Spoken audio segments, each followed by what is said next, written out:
우리 옆 사람하고 인사드릴까요? 참 잘 오셨습니다. 참 잘 오셨습니다. 네, 잘 오셨습니다.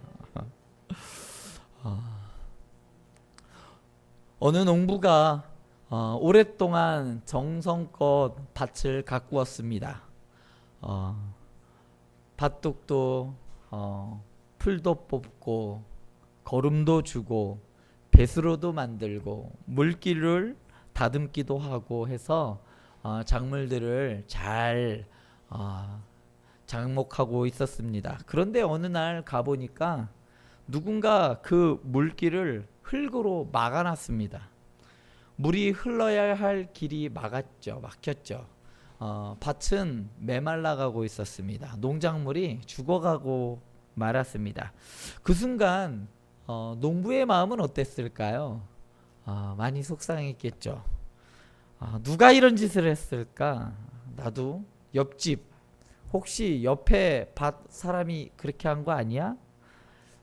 이렇게 다른 사람을 의심하면서 속상해 할 수도 있습니다. 그런데 그렇게 속상하다고 해서 농부가 그냥 속상해 하면서 그냥 있다면 그냥 분노만 하고 있다면 그 밭은 더 망가지겠죠. 더 그 밭은 쓸모없는 땅으로 변하겠죠. 그래서 농부가 삽을 듭니다. 그리고 막힌 흙을 이렇게 걷어내기 시작해요. 돌도 치우고 다시 물기를 냅니다. 그렇게 될 때에야 그 밭이 다시 쓸모 있는 밭으로 그리고 많은 작물들을 낼 수 있는 밭이 될 수 있는 겁니다. 우리의 삶도 우리의 인생에도 이러한 일들이 있습니다. 내가 정성껏 만들어 놓은 그리고 만들어 놓은 그러한 관계의 물길이 막힐 때가 있습니다.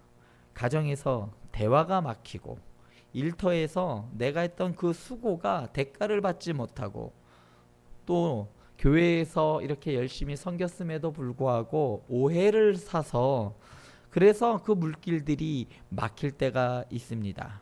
그때 믿음의 사람은 어떻게 반응할까요? 세상 사람들이라면 당장 그렇게 한 사람을 응징하고 원수를 갚으려고 하겠죠. 그런데 믿음의 사람은 복수의 돌을 드는 사람이 아닙니다.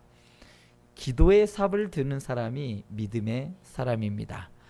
미움의 흙먼지를 던지지 않고 믿음으로 박힌 우물을 다시 파는 사람이 믿음의 사람이라는 거죠. 오늘 본문에 창세기 26장에서 읽어봤던 오늘 본문에 이삭이 바로 그런 사람이었습니다.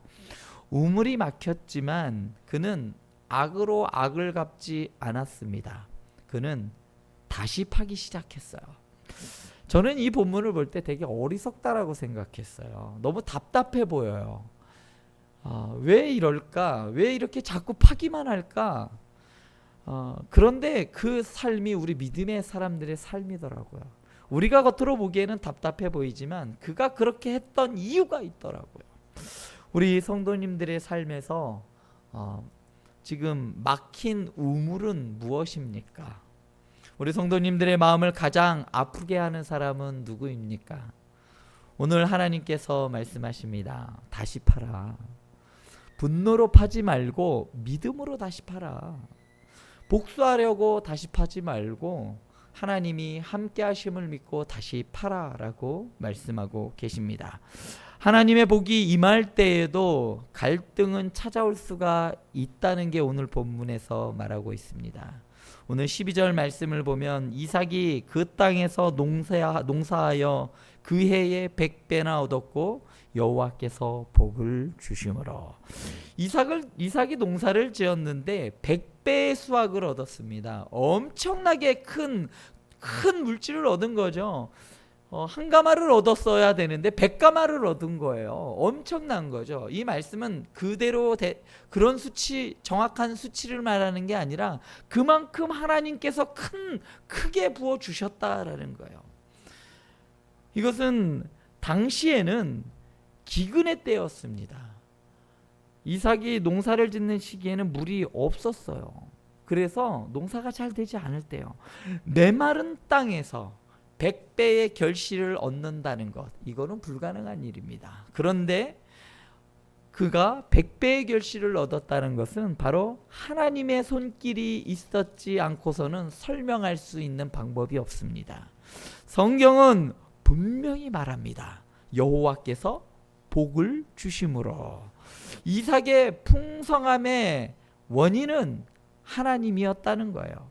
하나님께서 아브라함에게 주신 그 언약을 이삭에게도 이어가고 계시다는 증거였습니다.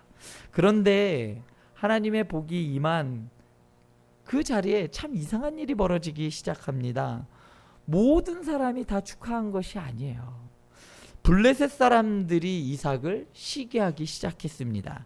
14절에 보면 이삭에게 양과 소가 많고 종이 많아지자 블레셋 사람들이 그를 시기합니다. 이삭이 잘못해서 미움을 받은 것이 아니에요. 하나님이 복을 주셨기 때문에 갈등이 생긴 겁니다. 성도 여러분, 우리의 삶에도 이런 일이 있습니다. 믿음으로 살려고 하는데 오해를 받아요. 정직하게 일했는데 손해를 볼 때가 있습니다. 하나님께서 분명히 이 길을 열어주셔서 내가 그 길을 걸어가고 있는데 누군가는 그 길을 걸어가는 나를 차가운 시선으로 보고 있다는 거예요. 아니 꽃 눈초리로 보고 있는 사람이 있다는 겁니다. 그럴 때 우리는 당황합니다. 그래도 하나님이 함께 하시면 평안해야 하는 것 아닙니까? 하나님이 복을 주시면 갈등은 없어야 하는 거 아닐까요? 그러나 성경은 더 깊은 믿음을 가르쳐 줍니다. 하나님이 복이 있다고 해서 갈등이 없는 것이 아닙니다. 하나님의 임재가 있다고 해서 반대하는 사람들이 사라지는 것이 아니에요. 중요한 것은 그러한 갈등 앞에서 내가 어떤 사람이 되느냐가 중요한 겁니다. 복을 받는 것보다 중요한 것, 그것은 복을 받은 후에도 믿음의 사람으로 남을 수 있는가 없는가가 더 중요하다는 겁니다. 많은 학생들이 학교를 가기 전에, 대학교를 가기 전에는 제가 가르쳤던 대부분의 고3들은 학교 가고 나면 제가 교회 열심히 나오겠습니다. 지금은 공부를 해야 돼서. 그런데 그 학생들의 99%, 거의 대부분은 주일날 학원 가느라 공부한다 하고서 빠지고 그 신앙생활을 안 했던 그 학생들은 교회를 다 떠났습니다. 학교를 못 갔느냐? 아니요. 좋은 대학을 다 갔어요. 좋은 학교를 갔다고 해서 그가 이거 하나님이 해주셨구나 라고 생각하지 않습니다. 내가 열심히 했으니까, 내가 머리 했으니까, 내가 머리가 좋으니까 이렇게 생각한다는 겁니다.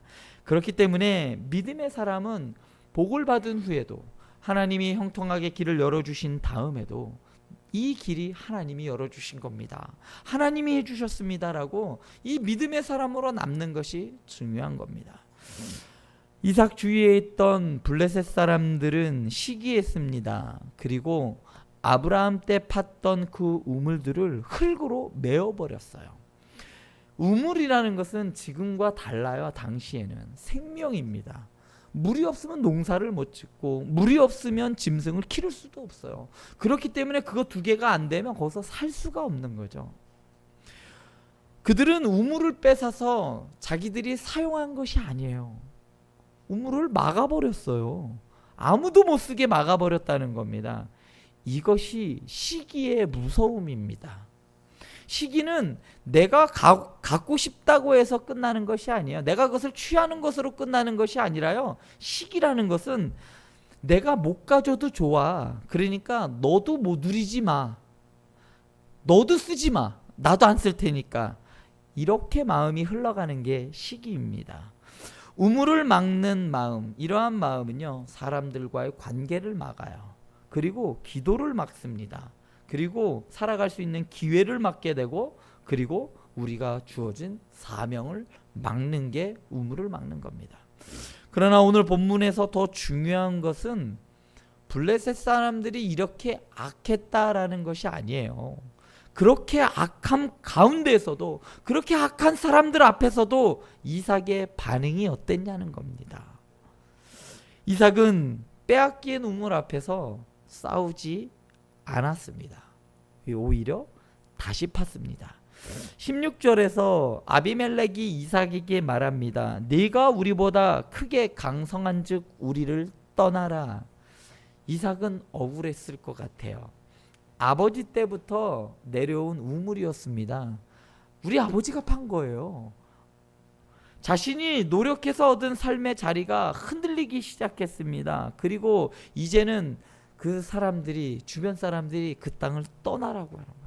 만약에 우리 성도님들 이웃들이 좀 떠나줬으면 좋겠다고, 여기서 좀 이사 가면 안 되겠어요 라고 하면 엄청나게 상처를 받을 것 같아요.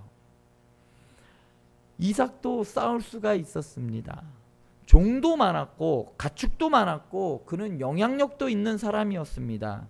이 우물은 우리 아버지 때부터, 우리 아브라함 때부터 우리 것입니다라고 주장할 수도 있는 거예요. 왜 남의 우물을 막고 그래요? 나도 가만히 있지 않을 겁니다.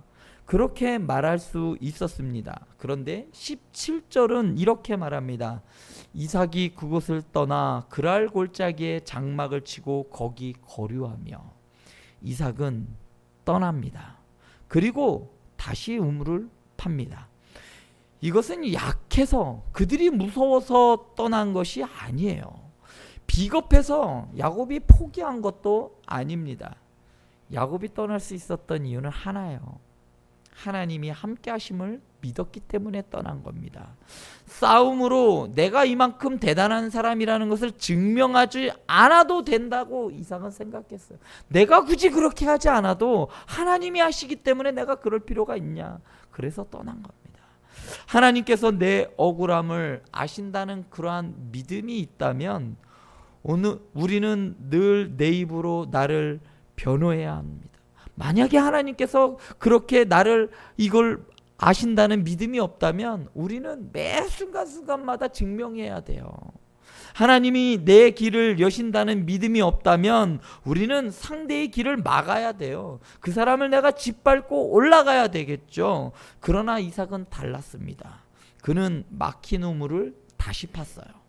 18절을 보면 이삭은 아버지 아브라함 때 팠던 우물을 다시 팝니다. 그리고 그 우물들의 이름을 아버지가 부르던 이름으로 다시 부릅니다. 이거는 그냥 단순한 행동이 아니라 믿음의 유산을 붙드는 행동입니다. 막혀버린 은혜의 통로를 다시 여는 것이 아버지 때 팠던 그 우물을 다시 붙잡는 거예요. 성도 여러분, 우리에게도 다시 파야 할 우물이 있습니다. 한때 뜨겁게 기도했는데 기도의 우물이 막힐 때가 있어요. 한때 말씀 앞에서 그렇게 울며 말씀을 부여잡을 때가 있었는데 말씀의 우물이 막히지는 않았습니까? 한때 예배를 드릴 때마다 앉아서 그냥 주님 할 때마다 그냥 눈물이 쏟아졌는데 그 예배의 우물이 말말라 버리지는 않았냐고요. 오늘 하나님께서 말씀하십니다. 다시 파라. 기도의 우물을 다시 파고 말씀의 우물을, 예배의 우물을 다시 파라 라고 말씀하십니다. 그런데 이삭이 우물을 다시 팠다고 해서 곧바로 평안이 찾아온 것이 아닙니다. 19절 말씀을 보면요, 이삭의 종들이 골짜기를 파서 샘 근원을 얻습니다. 계속 솟아나는 물을 얻었다는 거예요. 샘을 파도 어느 정도 물을 퍼내면 마르는 우물들이 있었는데 샘의 근원을 얻었다라는 것은 절대로 마르지 않는, 물이 계속해서 쏟아나오는 그러한 물의 근원을 찾았다는 겁니다. 그 근원을 얻었다는 겁니다.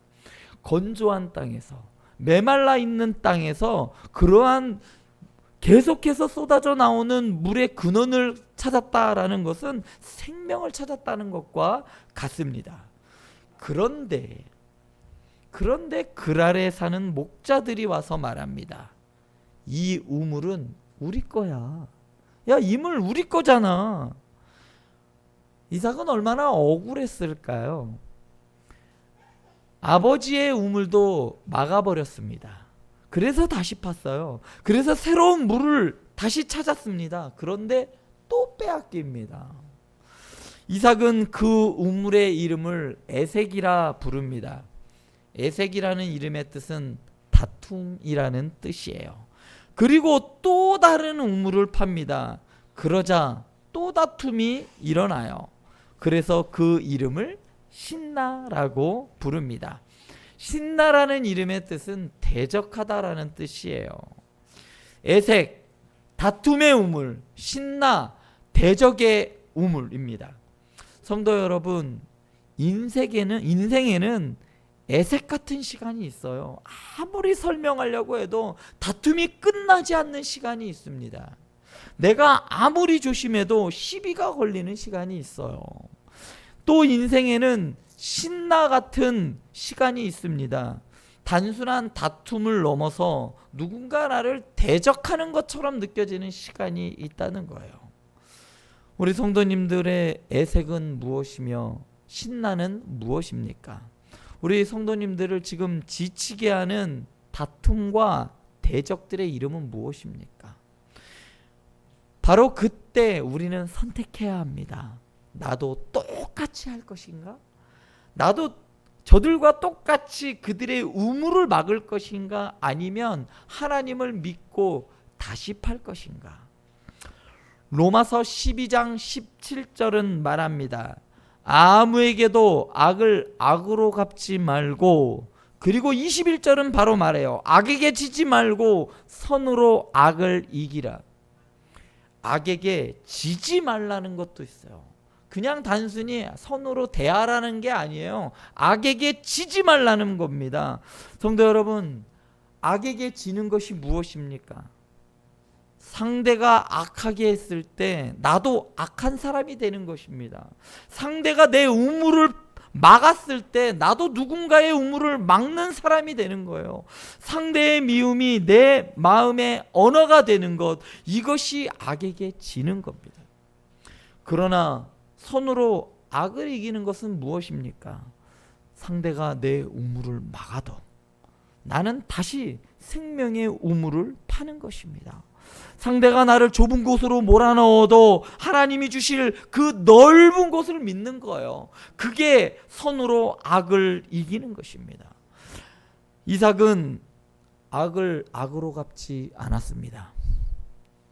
우리는 눈에는 눈, 이에는 이어야 하는데 그래서 이상하게 보이는 거예요. 왜 이삭은 이렇게 할까? 왜 이렇게 답답할까라고 생각하는 게, 우리는 내가 한 대 맞으면 한 대 돌려줘야 되는 그러한 생각을 하고 있기 때문에 이상해 보이는 겁니다. 그러나 이삭은 그러지 않았어요. 다시 팠습니다. 이것이 믿음이에요. 어리석어서 다시 파는 것이 아니라 하나님을 믿기 때문에 다시 파는 것. 이것이 성숙한 믿음의 사람의 모습입니다. 이것이 하나님이 함께 하시는 사람의 방식입니다. 하나님께서는 다시 파는 사람에게 르호봇을 주셨습니다. 22절 말씀을 보면 이삭이 거기서 옮겨 다른 우물을 팠더니 그들이 다투지 아니하였으므로 그 이름을 르호봇이라 하여 이르되, 이제는 여호와께서 우리를 위하여 넓게 하셨으니 이 땅에서 우리가 번성하리로다 하였더라. 마침내 다투지 않는 우물을 얻었습니다. 그 이름이 르호봇이었어요. 르호봇이라는 이름은 넓은 곳이라는 뜻이에요. 압박에서 벗어난 자리예요. 숨 쉴 수 있는 자리, 꽉 막혔던 자리에서 이렇게 탁 트인 자리로 나아간 자리, 그리고 하나님께서 열어주신 공간이 바로 르호봇입니다. 그런데 이삭의 고백이 너무나도 아름다워요. 이제는 여호와께서 우리를 위하여 넓게 하셨다. 이삭은 내가 참고 참았더니 결국은 내가 이겼어 라고 하지 않았어요. 내가 양보했더니 드디어 내 차례가 왔구나라고 하지 않았습니다. 여호와께서 우리를 위하여 넓게 하셨다. 믿음의 사람은 넓은 곳에 도착했을 때 자기의 인내를 자랑하지 않습니다. 하나님을 자랑하죠. 성도 여러분, 하나님은 이삭에게 바로 르호봇을 주시지 않았어요. 그냥 한 번에 주시지 않았습니다. 먼저 그에게 애색이 있었어요. 다툼이 있었습니다. 그리고 신나가 있었습니다. 대적들이 있었어요. 그 후에 르호봇이 있었습니다. 다툼을 지나야 했고 대적들을 지나야 했습니다. 그리고 그 가운데서 억울함이 있었습니다. 그리고 다시 파는 수고를 해야 했습니다. 그리고 그 길 끝에 하나님께서 넓은 곳을 주셨습니다. 이것이 하나님의 방식일 때가 있습니다. 하나님은 우리를 좁은 곳에서 곧바로 넓은 곳으로 옮기지 않으실 때가 많아요. 왜냐하면 우리에게 진짜 필요한 것은 넓은 환경만이 아니기 때문입니다. 우리에게 넓은 땅보다 더 중요한 것은 우리의 넓어진 마음입니다. 넓은 형편보다 더 중요한 것은 우리의 넓어진 믿음이 더 중요한 거예요. 넓은 환경보다 더 중요한 것은 우리의 넓어진 신앙이 더 중요한 거라는 거예요.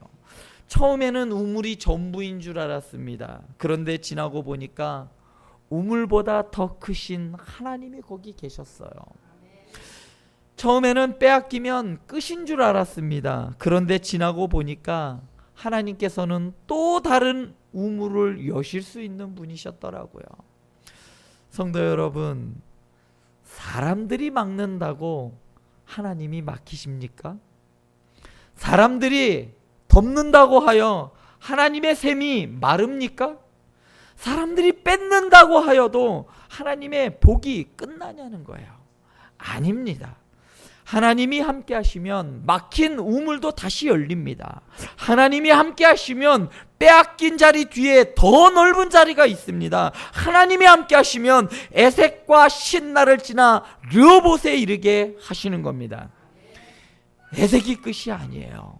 신나가 결론이 아닙니다. 우리에게는 르호봇이 있습니다. 그런데 본문은 르호봇으로 끝나지 않습니다. 23절 말씀을 보면 이삭이 거기서부터 브엘세바로 올라갔더니, 르호봇은 다툼이 없는 곳입니다. 그러나 브엘세바는 하나님이 말씀하시는 곳입니다. 우리가 있어야 할 곳은 다툼이 없는 자리가 아니에요. 그것이 우리가 거하는 것이 아니라 우리의 진짜 있어야 할 곳은 바로 하나님의 말씀이 거하는 곳, 바로 예배의 자리인 줄 믿습니다. 24절에서 하나님이 이삭에게 나타나서 말씀하십니다. 예배하러 올라온 브엘세바로 올라온 이삭에게 하나님께서 말씀하세요. 두려워하지 말라. 내가 너와 함께 있어서 내게 복을 주어 내 자손이 번성하게 하리라. 하나님은 이삭에게 단지 우물을 약속하지 않았어요.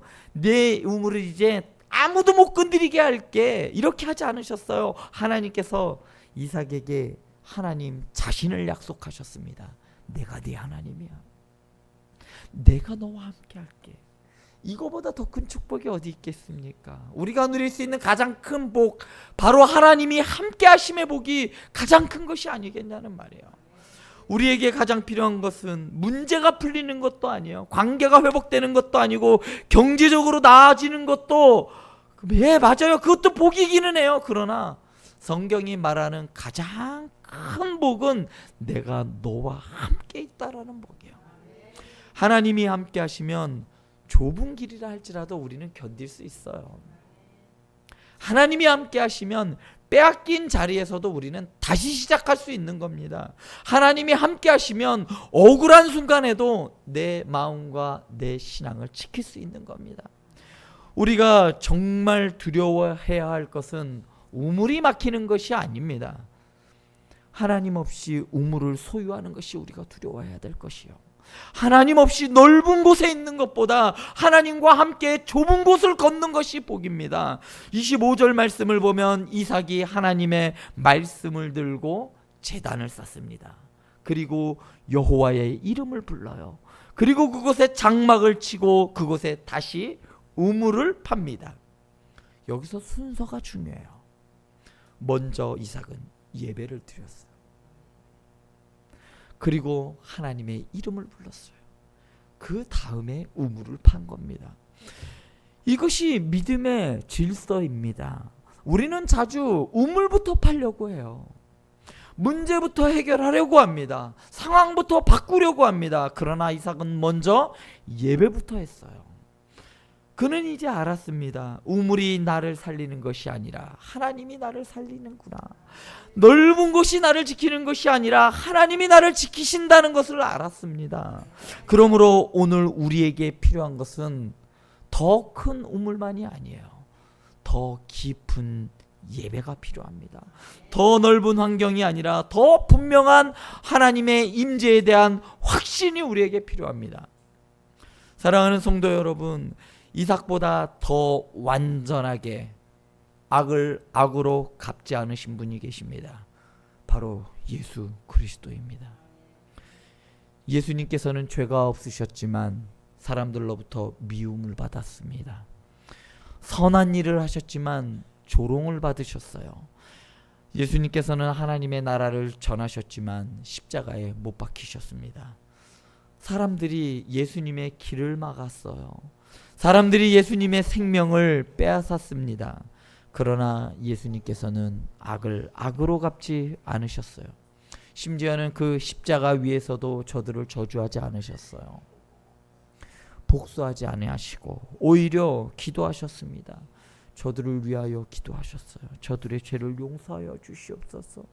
그리고서 자기의 생명을 내어 주셨습니다. 예수님께서는 사단에게 지신 것이 아닙니다. 악에게 진 것이 아니에요. 십자가에서 선으로 악을 이기셨습니다.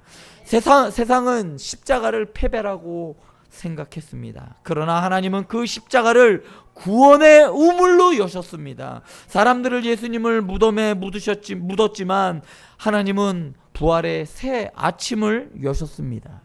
그러므로 우리가 선으로 악을 이길 수 있는 이유는 단지 이삭을 본받기 때문이 아닙니다. 예수님께서 먼저 우리를 위해 그렇게 하셨기 때문입니다. 이제 신앙생활은 단순히 내 문제 해결로 되는 길이 아닙니다. 그래, 예수 잘 믿으면 이런 문제 저런 문제 다 해결돼. 그래서 우리가 신앙생활을 하는 것이 아닙니다. 예수님 안에서 새로운 사람이 되는 길이 바로 신앙인의 길입니다. 이전에는 악을 악으로 갚으며 살아왔다면 이제는 주님 안에서 선으로 악을 이기는 사람으로 변화되는 것입니다. 더 온유하게, 그리고 다 팔 줄 아는 사람, 다 내어줄 줄 아는 사람, 그런 사람이 되었다는 뜻입니다. 사랑하는 성도 여러분, 오늘 우리 성도님들의 우물은 어디에서 막혔습니까? 관계에서 막혔습니까? 아니면 기도에서 막혔습니까? 억울함이라는 우물 앞에서 막히셨습니까? 오늘 주님은 말씀하십니다. 다시 팔아. 차가운 말에 더 차가운 말로 응답하지 마시기 바랍니다. 상처는 상처로 돌려주지 마세요. 복수의 돌을 들지 마시고 기도의 삽을 드시기 바랍니다. 미움의 흙을 던지지 마시고 믿음의 우물을 다시 파시기 바랍니다. 하나님께서는 다 보고 계세요. 막힌 우물도 보고 계시고 흙을 던진 손도 보고 계시고 다시 눈물로 파는 그 손도 우리 하나님은 보고 계십니다. 하나님께서 넓히실 겁니다. 하나님께서 길을 여실 것이고 하나님께서 르호봇을 주실 것입니다. 성도 여러분, 에색이라는 앞에서 멈추지 마세요. 신나 앞에서 포기하지 마시기 바랍니다. 막힌 우물 앞에서 끝났다고 말하지 마세요. 기도의 우물을 다시 파시기 바랍니다. 말씀의 우물을 다시 파시기 바랍니다. 예배의 우물을 다시 파시고 사랑의 우물을 다시 파시기 바랍니다. 그리고 믿음으로 고백하시기 바랍니다. 하나님이 나와 함께 하신다. 나는 악에게 지지 않겠다. 나는 선으로 악을 이기겠다. 나는 우물을 다시 파는 사람으로 살겠다. 우리 주님께서 십자가에서 선으로 악을 이기셨습니다. 그 주님이 오늘 이 순간 그리고 지금부터 영원토록 우리와 함께 하십니다. 그러므로 우리도 다시 팔 수 있습니다. 다시 사랑할 수 있습니다. 다시 예배자로 설 수 있습니다. 악에게 지지 말고 선으로 악을 이기시기 바랍니다. 우물을 다시 파십시오. 하나님께서 반드시 우리를 위해 넓은 곳을 예비해 주실 것입니다. 에색 앞에서 포기하지 마시고 신나 앞에서 약해지지 마시기 바랍니다. 하나님께서는 반드시 저와 여러분들을 르호봇으로 인도하실 겁니다.